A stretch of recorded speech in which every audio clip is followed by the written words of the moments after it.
So this is new OPPO A5, a budget phone that basically no one is talking about. But I've been using it for a few days as my daily driver, and I've got some things to say. I'm gonna look at this phone as it is, knowing it's a budget phone. So we're not expecting wireless charging, Quad HD display, always on display, etc. You're just not gonna get those features.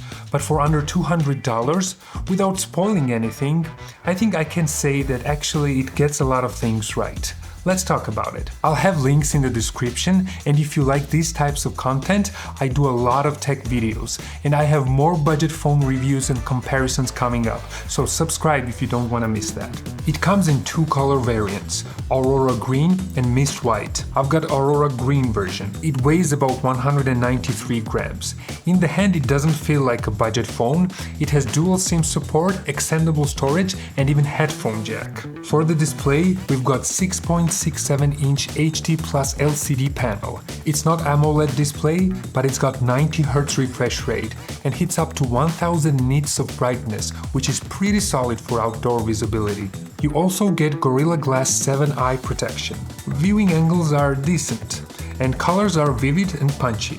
Body is described as military-grade shock resistant. It's matte finish all around, so no fingerprints or smudges. It's got a slight curve on the edges, so it sits well in the hand. And it has IP65 rating for dust and water resistance. But don't put it underwater though. It has a single speaker on the bottom, and the sound is decent. And with an ultra volume boost, it gets really loud. It has a compact, easy-to-read body. Killer specs. Is it still worth to buy in 2025? It records 4K 60 frames per second or 2.6K in 120 frames per second.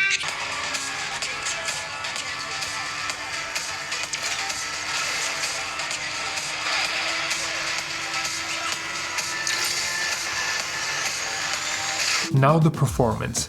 It runs on Snapdragon 6S 4G Gen 1 chip, paired with 6GB of RAM, plus 4GB virtual RAM and 128GB of storage.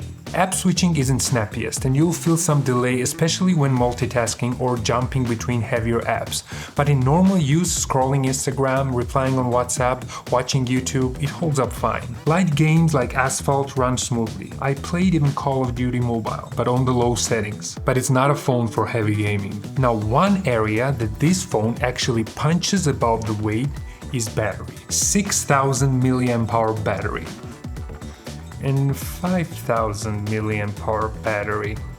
Yes, this one has an efficient AI chip, but still. And you actually feel it. It was getting a day and a half easily with normal use, and even with heavy YouTube and Instagram sessions. And charging speed, 45 watts.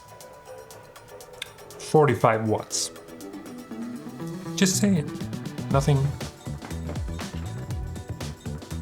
And the best part, it comes with 45-watt charger in the box. OPPO says it will charge from 0 to 50% in under 35 minutes, and in my experience it took around 1 hour and 5-10 minutes for full charge. And in the box you also get a case and a screen protector pre-installed. That's rare these days. And now the cameras. It has dual camera setup on the back, 50 megapixel main camera and 2 megapixel depth sensor. It takes decent photos in good lighting, like outdoors or near windows, but low light performance, not great. There's noise, loss of detail, and sometimes just smudges the whole image.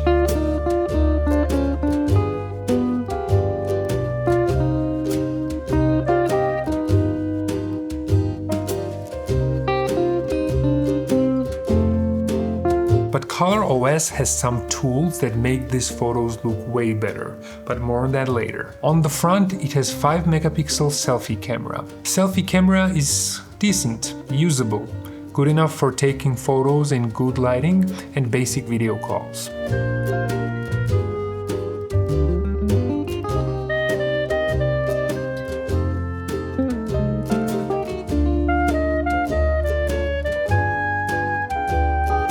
Video is capped at 1080p Full HD, and there's no stabilization, so if you're walking and filming at the same time, it's gonna be shaky.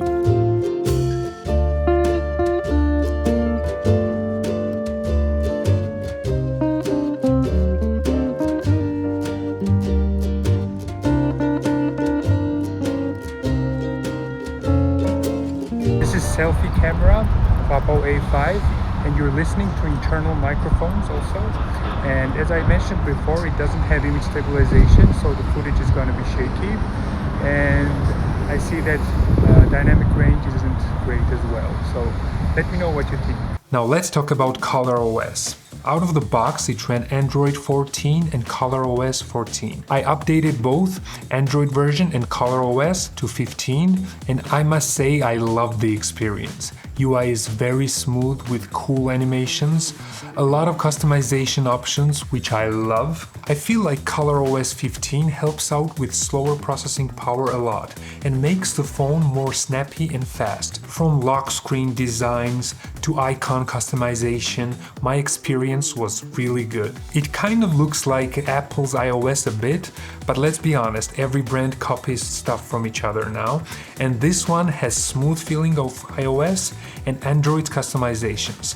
Best of both worlds. Now, I don't use a lot of AI features, but AI editor was actually very useful. Enhanced clarity, AI eraser, unblur, and reflection removal was really good. I took this shot with the selfie camera at night, very bad lighting condition, and now this photo looks like this.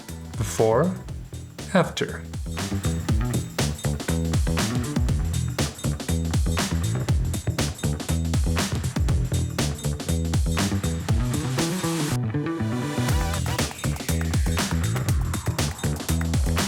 Of course, not everything is great. I can't ask a lot from the phone at this price point, but still I have to mention a few. First of all, there's a lot of bloatware pre-installed. It's expected in the budget phone. Out of the box you get a whole bunch of apps that I immediately uninstalled. Fortunately, you can remove all of them. It doesn't ruin the experience. It's just annoying. Once I cleaned it up, it felt way better. There's only one speaker, but it gets the job done for calls or quick video. One thing that reminds me that it's a budget phone while using it, it's haptics. Vibration motors are pretty weak and not precise, a kind of the cheap buzzy vibration. Also, no AMOLED screen and no always-on display. Also, as I said earlier, performance is fine. But don't expect fast uploads or crazy smoothness. It's just okay. So these are the things that bug me the most. Here's my take. The OPPO A5 is not perfect. It's a bit slow, the display is LCD, and the camera is average at best. But for under $200, you get 90Hz display, 1000 nits brightness, great battery life, a 45-watt charging with charger included in the box, SD card slot, headphone jack, ColorOS 15, and you can find combination of all these features in a lot of phones in this price range. And honestly, it deserves a bit more attention. If you're looking for a solid budget phone for everyday use, social media, calls, watching stuff, this one is worth a look, especially if battery life is important to you. Let me know what you think in the comments. Would you buy this phone or go with something else? And if you've used any budget phone lately, share your experiences below. Stay tuned for more budget phones and comparisons. Thank you for watching and subscribe for more.